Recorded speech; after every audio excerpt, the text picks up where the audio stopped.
Inilah sarang tawon Vespa yang dimusnahkan tim rescue Damkar Kota Palembang.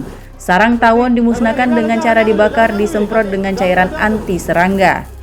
Sarang tawon berada di pohon yang terletak di halaman rumah warga Jalan Baung, Kelurahan Sialang, Sako, Palembang. Warga resah dengan adanya tawon berbahaya apalagi di lingkungan padat penduduk. Tim rescue Damkar Kota Palembang yang mendapat laporan langsung ke lokasi tak tanggung-tanggung, 2 sarang yang lokasinya berdekatan semuanya dimusnahkan. 1 sarang jenis lebah madu yang terletak di Jalan Kenari, Sialang, Sako, Palembang juga dimusnahkan dengan cara dibakar. Petugas menggunakan pakaian pelindung lengkap agar tidak tersengat kawanan tawon. Warga yang melihat pun agar menjauh saat sarang tawon dimusnahkan. Suhaimi, Komandan Regu Tim Rescue Damkar Kota Palembang menjelaskan, berdasarkan laporan warga ada 2 titik sarang dari jenis tawon Vespa dan lebah madu. Tawon Vespa merupakan jenis yang berbahaya.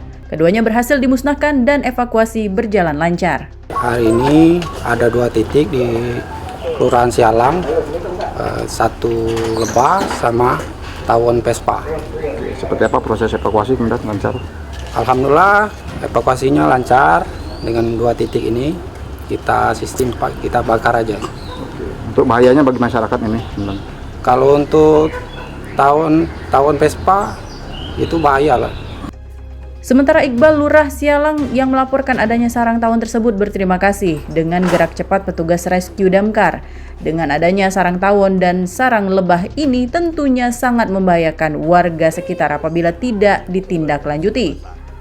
2 titik di RT 25 dan RT 15 lebah Vespa dan tawon dapat dimusnahkan, yang tentu akan membahayakan masyarakat apabila kita tidak ditindaklanjuti.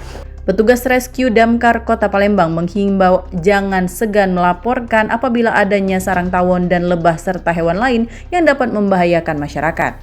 Dari Palembang, Sumatera Selatan, Firdaus iNews melaporkan.